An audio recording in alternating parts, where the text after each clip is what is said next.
the whole team that's putting on the production has to understand who they're fighting, because you have this map with 50 people combined in there. It takes a lot of work and a team that really needs to know what's going on to be able to actually figure out which two players are fighting.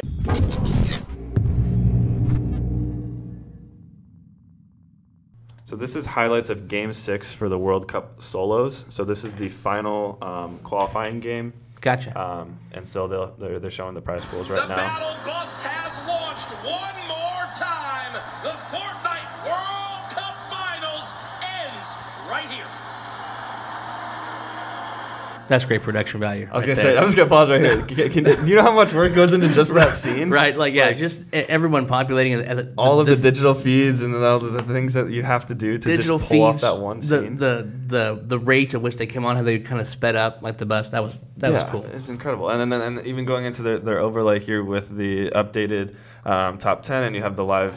The pictures and the live background, it just looks amazing. So we're 24 seconds in and we're already totally geeked out. This is a good start. Okay. See, all their transitions are so smooth that what they do. Has been in the league for all 5 games. He has never lost the first place spot. Will he suffer the same fate, or can he close it out right here? So was there? I guess I can kind of ask. Was there just one map that they were on the entire time, or were they had different maps for different rounds? So Fortnite's all played on one world map, okay. And then the bus comes in at different angles, and you can jump off whenever you want to go to a different area. Gotcha. Okay. Thank you for that. Faced off against each other a number of times to go for the wall, and in fact gets the angle inside and pushes on through.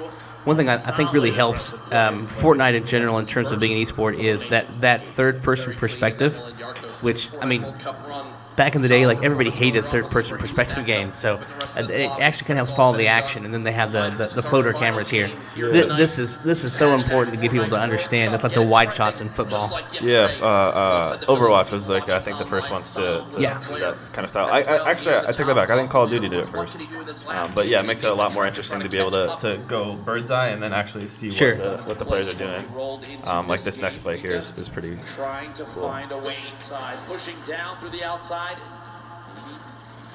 Does in fact get the wall. Oh man! Are you kidding? Yeah, so like that might not look that impressive, but the mostly because we can see what's going on. But for him to have the awareness of knowing what's going on there and making that play is incredible. Yeah, and just the assumption. Yeah. To get down the wall remaining. I'm gonna fast forward to the top. Sure. Or it really gets interesting. We're watching Booga. Oh, please. I'm gonna go back a little bit. So this is the guy that we all know won the tournament. But okay. So this is mid-game, everyone building up. First of all, it's just incredible to see what everyone's doing. Yeah. He's been in position for 5 minutes up there, just sniping and killing people. We're watching Booga. Oh, please. Imagine. Just relaxed. Yeah. Hanging out. He's not, doesn't look like he's under pressure at all. No, not at all. And to be fair, at this point, he pretty much knows it's locked. Even if he got last place in this match, he pretty much won. He was showing enough points to win. Yeah, so he's just playing. He's just having fun now. For shots on everybody flying around. Still has that high ground advantage. Look at all of them. That's unreal. Just switch between the different materials. Just the little bit of Fortnite I've played to build that stuff. It takes me 2 minutes to build a square. Right. So this guy, this is Tfue. He's been in the news quite a bit for a lot of stuff I'm not going to get into. But he was generally viewed as one of the best Fortnite players in the world. This is the last game. This is the first time he scored a point, and he ended up placing 67th. Oh, wow. That was a big deal. Or a lot of people make news about how poor he did at this event. He kind of choked. Yeah, then he goes out. Look at that viewpoint. Yeah, see, these transitions are great with how they're picking out these different scenes and whatnot. Sure, and what's great here is that those two players, you can see what they're seeing, especially if they're going against each other. Yeah, that's definitely. Yeah. So this is my boy. He's 13 years old. His name's King. He got eliminated there. He did really well though. He still won a lot of money. Gotcha. And then the bottom right, Booga. Holy cow. Out there getting kills, having fun.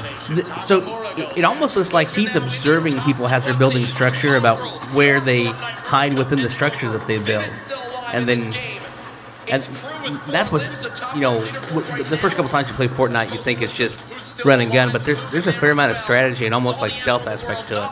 Oh yeah, I mean, there's so much awareness that you have to be successful at it. There's some pretty good plays here. Box fight for his life. A little back and forth here. He's waiting to see if this player rotates out. There it is, a big shot. Another elimination. He's got wow. Material. He's going to trap the ball. Oh, the ball escapes. And the announcers, or the shoutcasters, do an incredible job this whole weekend. Oh yeah, it makes such a big difference. Just the sound of the excitement for him is so cool. And you can see in the background, everyone's watching him now because they know he won at this point. Like, oh yeah, it's already over, so everyone's gathering with cameras and stuff, waiting just to see him win. Absolutely. First since today started, there's all the remaining players. That top bar of just understanding who's in what place and where their health is. That's awesome. This is the kind of thing that. And I'm not familiar with many esports events, if other events do these kind of overlays, but this is so helpful for the casual viewer. They do, but they do it so well in this podcast, or not this podcast, this show. So there he goes down in 5th, and he already knows he won. But there's even a cooler story here. So you're down to the final 2 here. I'll let them finish it out. Come down to a heel off. T-Chubb dropping down those campfires. We'll see here. Crew following it all the way in, and T-Chubb goes down. So this kid, this one game, he got 7 eliminations and 1, which gave him enough points to get 6th place. So in that one game, he won $550,000 because he only had 10 points before, which won him $50,000. That one game, he got up to 6th place and won $600,000. That's unreal. But there you have Booga in first, 59 points with $3 million. Psalm is the 24-year-old that I was talking about who got second by 1 point for $1.8 million. And then you have King, the kid I was talking about, the 13-year-old, won $900,000. So yeah, I mean, just as you can see here, I mean, there's 3 points to separate you for over $1 million. So close, yeah. Any final thoughts before we end this? So I think the main takeaway I have from that is how well Fortnite really translates to a traditional TV experience. In just in terms of understanding what's going on, the video producers were just absolute masters there in terms of they could when 2 players were really battling over a certain spot on the map, they could zone in on those 2. I love the one shot where half of it was the wide view of everyone fighting, and then the 2 upper right and lower right quadrants were the individual players who were possibly fighting each other. Mm-hmm. That really gave us a good aspect of what's going on, because to your point, that you have to have so much awareness. You almost have to know what's behind walls and doors that you can't see. So for the viewer to understand, oh, they're behind the wall and they're battling over that one position within the structure. That really kind of drives home that point. Makes it easier to follow. Yeah, I mean, and from a broadcast standpoint, the whole team that's putting on the production has to understand who they're fighting, because you have this map with 50 people combined in there. It takes a lot of work and a team that really needs to know what's going on to be able to actually figure out which 2 players are fighting and to try to capture as many kills and battles as you can. Like, that takes an incredible team to pull that off. Absolutely. There's, I mean, on the other side of it, coming from like the operations side, that was a lot of cables in that arena, like to run everything. Like that's a lot of copper in there. I just want to throw that out there. You've got 100 people, gaming and playing in this one little circle, and I really, if one game lags out or something like that, that really screws up everything. It's over. You need to make sure everything is because then it's not a fair competition at that point.